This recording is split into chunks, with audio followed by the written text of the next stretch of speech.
Karon adlaw sa Martes, kapistahan ni Santiago Apostol. Giandam ni Jesus ang sukdanan sa pagkahalangdod nga mao ang pag-alagad. Dili gahom ni kahimta nga maangkon sa usa ka tawo. Gilatid niya kini ingon nga talagsaong kinaiya kun unsaon pagpadagan ang gingharian.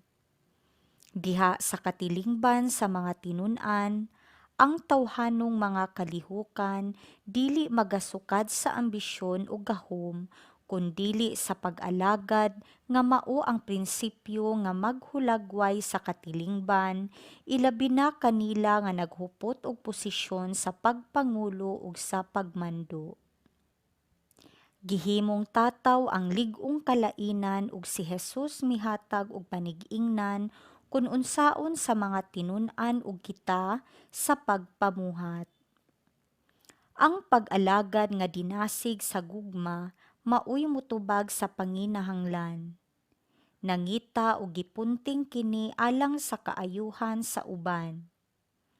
Mao kini ang paggawa sa kaugalingon kay nakakita man kini sa panginahanglan gawas sa iyang kaugalingon. Samtang ang tumong sa ambisyon o gahom mauman ang kaugalingong interes. Tungod kay gitinguha man niini ang kaayuhan sa kaugalingon, makadunot gayud sa tawo ang ambisyon o gahom. Ang ilang madaog-daogong pagpamuhat mo maniobra, moabuso ug modaot. Ug tumong nila mao ang pagbungkag sa relasyon tali sa tawo ug sa kinaiyahan ug sa katilingban.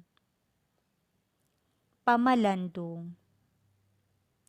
Unsa may nagdasig kanako sa akong pagpangalagad? Nagtinguha ba ako alang sa kaayuhan sa uban? Ubasin baya aduna ako'y tinaguang motibo? Pagbasa gikan sa ikaduhang sulat ni San Pablo ngadto sa taga-Korinto. Apan kami nga nagbato ni ining espirituhanong bahandi, sama kami sa mga kulon nga hinimo gikan sa lapok aron sa pagpakita nga ang labing dakong gahom iya sa Dios ug dili amoa. Gisakit kami kanunay, apan wala gayud kawad-ig paglaom. Gilutos kami, apan wala gayud kawad-ig higala. Ug bisan tuod gidagmalan sa makadaghan, wala kami mamatay. Sa tanang panahon, gidala namo sa among lawas ang kamatayon ni Jesus, aron ang iyang kinabuhi makita dinhi sa among lawas. Sa tibuok namong kinabuhi, kanunay kaming namiligro nga mamatay tungod kang Jesus, aron makita ang iyang kinabuhi dinhi sa among lawas nga may kamatayon. Kini nagpasabot nga dinhi kanamo ang kamatayon maoy nagahom, apan diha kaninyo maoy nagahom ang kinabuhi. Ang kasulatan nag-ingon, misulti ako tungod kay mituo man ako. Sa samang diwa sa pagtuo, misulti usab kami tungod kay mituo man kami. Kay nasayod kami nga ang Dios nga nagbanhaw sa Ginoong Hesus, magbanhaw usab kanamo uban kang Hesus, ug iya kaming dad-on uban kaninyo ngadto sa iyang atubangan. Gibuhat kining tanan tungod kaninyo ug sa magakadaghan ang mga tawo nga makadawat sa grasya sa Dios.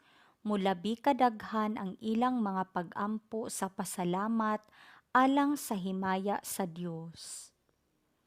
Ang pulong sa Ginoo. Salmo responsoryo. Sila nga nagpugas nga naghilak, mag-ani nga uban sa singgit sa kalipay. Sa pagbalik sa Ginoo sa mga bihag sa Sion, nahisama kita sa mga tawo nga nagdamgo. Ang atong mga baba na puno sa katawa, ang atong mga dila sa mga hudyaka. Sila nga nagpugas nga naghilak, mag-ani nga uban sa singgit sa kalipay. Unya nag-ingon sila dinha sa kanasuran. Gihimuan sila sa Ginoo og dagkong mga butang. Gihimuan kita sa Ginoo og dagkong mga butang ug nalipay gayud kita.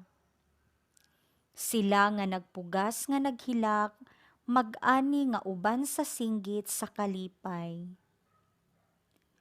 O Ginoo, iuli ang among kapalaran sama sa mga sapa diha sa kamingawan.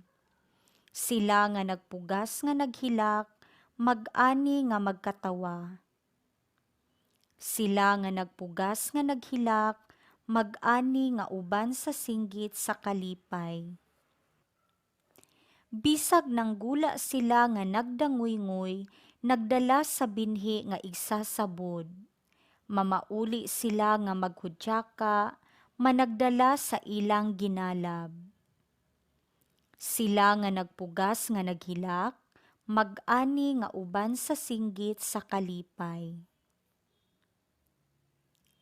Pagbasa gikan sa Santos nga Ebanghelyo sumala ni San Mateo.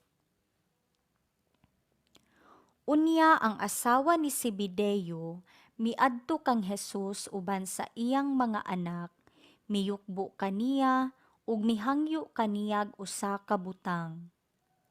Nangutana si Hesus kaniya, "Unsa may imong gusto?" Siya mitubag, "Isaad kanako nga kining duha ko ka anak palingkuron mo sa imong tuo ug sa imong wala kun maghari ka na." Si Hesus mitubag kanila, "Wala kamo masayod sa inyong gipangayo. Makahimo ba kamo pag-inom sa kupa nga sa dili madugay akong imnan?" Sila mitubag, "Oo, makahimo." Si Hesus miingon kanila, "Kamo makainom gayud gikan sa akong kupa, apan wala ako'y katungod pagpili kung kinsa ang palingkuron sa akong tuo ug sa akong wala. Kining mga dapita alang lamang ni adtong giandaman niini sa akong amahan." Sa pagkadungog niini sa napulo ka tinun-an, nangasuko sila sa duha ka magsuon. Busa gitawag ni Hesus silang tanan og giingnan. "Nasayod kamo nga ang mga punuan naghari sa mga tawo ug ang mga kadagkuan nagmando kanila. Apan dili kini mao ang paagi nga angay ninyong sundon. Kung usa ka ninyo buot mahimong dako, kinahanglan nga mag-alagad siya sa tanan.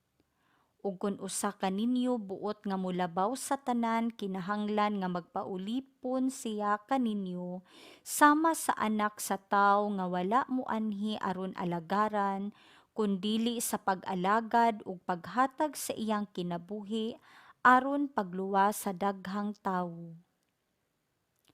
Ang Ebanghelyo sa Ginoo.